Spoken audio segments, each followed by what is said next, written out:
ninka Soomaaliga ku fikiraya miswal guurso waayo hariya wax kasto adduunka aynu kala kulmayno ama aynu cabayno candada kale la dul saarayo lagu dharbaaxayo gabadha garanaysa iyo aynu isku baaba'ayno shahiid iyo muuminiin wax kastaba samada laga soo qoraa miswal guurso waayo imana abdu si waaliye mal xaafadu ka ogolaanayso waa ayade waxa uu yiri xitaa hadduu ninku jeclaado gabadha waayo reerka wiilkooda Mrs. Wall la ogolaanaya wariya Idris la wala xaqari karimaaye mid baa ku sheegaya canda doonaysa hooyiga aaba ma celin karaan maanta haddaad guddoonsatay inaad gabadh guursato haddii hooyada iyo aabbaha quraan dhigaha kaaga akhriyaan yeelis le hooy ana jecel xitaa hadday warwareegto xitaa qaamigooda ana raalli ka habi guursadaan canda u hamuun qabto oo maganaysa doonaysa cidina ma celin karto laakiin iyada maxaa iska dhisaa wasqaaliinaysa Soomaaliya iska sirriisi ama Soomaaliya sharci faaxaya taas waxa gabadh lagu caayaa guud ahaan hablaha Soomaaliyeed oo dhan sankaysa uga hadlaa ismana qaaliyeynayaan guud ahaan hablaha Soomaaliyeed faaxaya laakiin su'aashu waxa weyn yaadi ku rabo halka u kaadi adigu haddii aanad rabin nin kale doonaya gabadha waa loo helaya kumanaan raga oo u doonaya oo waliba le ana axabaka walaakin maxar waan ku jecelahay laantaan garanaysa hoostuba way ololeysaa leh bay helaysaa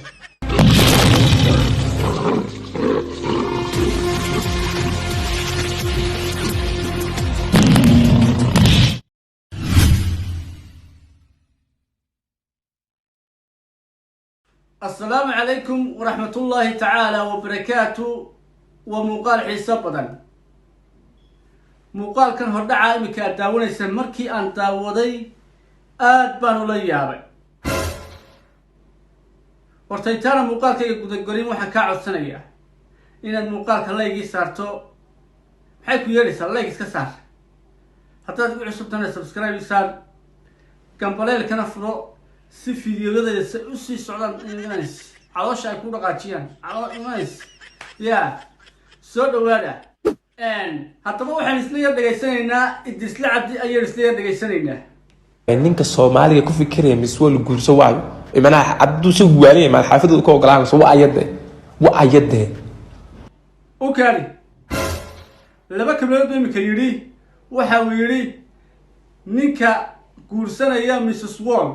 horta waa iyagu yiri ninka Soomaaliga ku fikiraya miswal guurso waayo imana waxa uu sii raaciyay xitaa haddii isagu jeclaado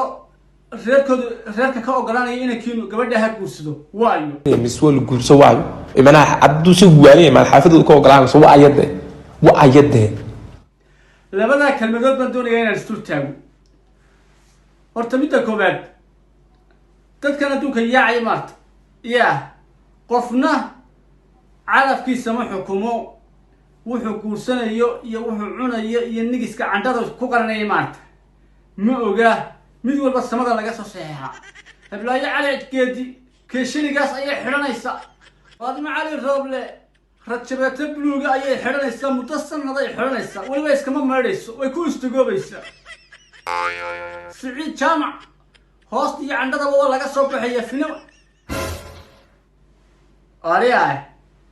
wax kasto adduunka aynu kala kulmayno ama aynu cabayno candada kale la dul saarayo lagu dharbaaxayo gabadha garanaysa iyo aynu isku baaba'ayno shahiid iyo muuminiin wax kastaba samada laga soo qoraa ma jirto nin xaniyihiisa iyo kartidiisa iyo reerkiisa iyo laanirnimadiisa iyo waxaan ilaahay ku qorin khasab ku hela maanta adigoo Google fadhiistay gabadh wadaado saalixada ayaa gogasha ilaahay kuuba aqbalayn markaasaad bari u Google fadhiisanaysaa gabar artillahi wasacana sa ilaahay ku aqbalaya markaasaa ilaahay kaaga khayr qabtaa kelmadda labadan aad kula yaabeen isku tagaya waxay tahay miswal guurso waayo imana abdu si waaliye mal xaafadu ka ogolaanayso waa ayade waxa uu yiri xitaa hadduu ninku jeclaado gabadha waayo reerka wiilkooda Mrs. Wall la ogolaanaya waariyaa Idris la walaal waxa qari kari maaye mid baa ku sheegaya canda doonaysa hooyo iyo aabba ma celin karaan maanta haddaad guddoonsato inaad gabadh guursato haddii hooyada iyo aabbaha quraan dhigaha kaaga akhriyaan yeelays le hooyo anaa jecel xitaa hadday warwareegto xitaa hadday gabadha safaxaalo tahay oo qaybiso anaa ku jecel maxaa kaaga may garatay dhalinyarada iminka guursanaysa saabeeg 80% iyagoo familygooda aan raalli ka hayn guursadaan canda u hamuun qabto oo maganaysa doonaysa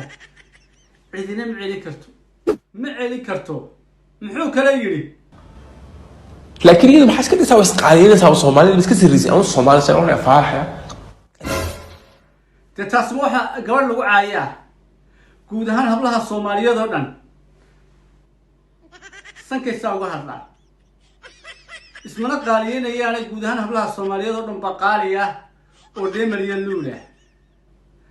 gabadhu inay isqaali garayso oo qiimaheeda hawada joojiso iyo inay lugba meel dhigto maryaha dhigato keel la qaatay aniga siday la tahay inay gabadhu isqaali garayso oo nin walba afka aanay u kala furin baa leey qaatay faaxa laakiin su'aashu waxa weyn yaadi ku rabo halka u kaadi adigu haddii aanad rabin nin kale doonaya gabadha waa loo helaya kumanaan raga oo u doonaya oo waliba le ana axabaka walaakin maxar waan ku jecelahay laantaan garanaysa hoostuba way ololaysaa leh bay helaysaa may garat mid kalena waan kugu daraya haddaan kaftaka ka saaro marka aad leedahay Mrs. Wall ninka guursanaya ma nin waalanba yaa guursanaya aad leedahay ma ogtahay inaad dambaabayso oo arrimihii qaranka ilaahay aad qalindaarayso ma ogin tusaale yar baan ku siinayaa waxaa jira nin asxaabtii miyuu ahaa garan maayo nin baa nin kale ku yidhi baa la yidhi wallaahi hebel naartu gelaya naarta inaa maqasho badmanaya markii la muxuu gelayaa waxaan ayuu sameeyey waxaas sameeyey ilaahayna saamix maayo buuli sidaan maqlay oo xadiistu ay sheegeen ninkii ilaahay waa u dambi dhaaf oo jannadu sidii ku galay kiina cadaabtu galay iminka wali aad umaad guursanin hadalka aad tiri dartii ma laga yaabaa in guurkaba ilaahay yaa maganaysa handaraab kaa saaro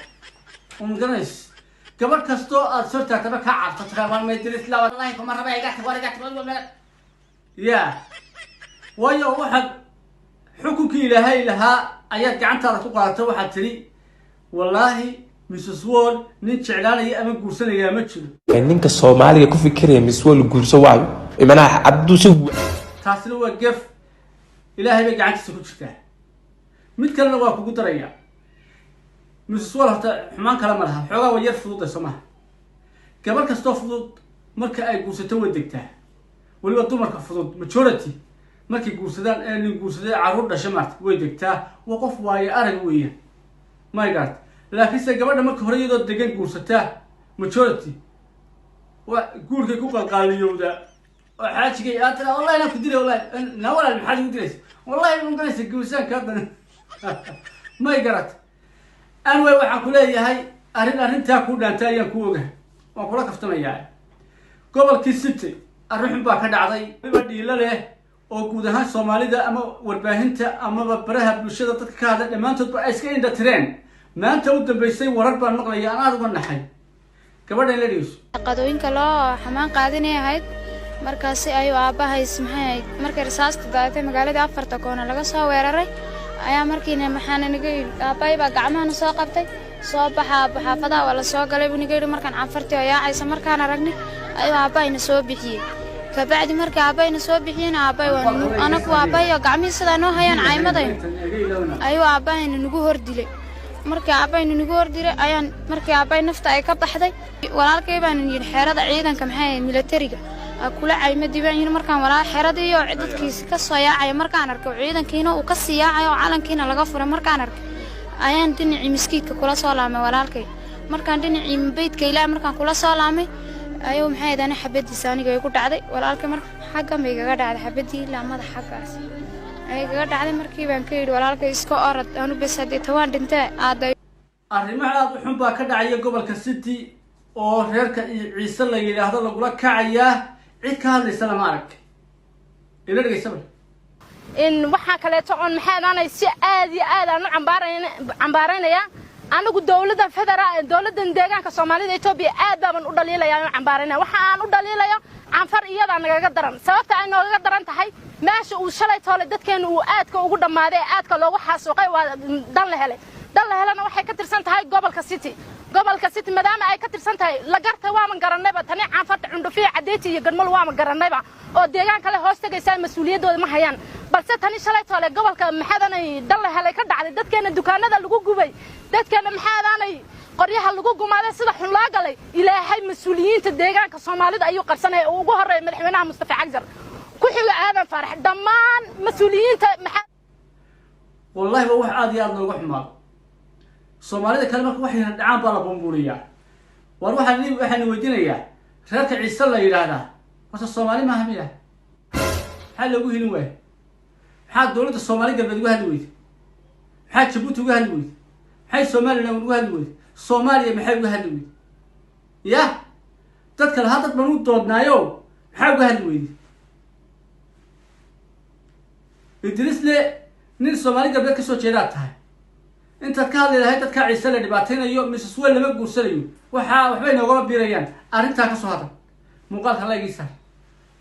waa ku salaamaya ciao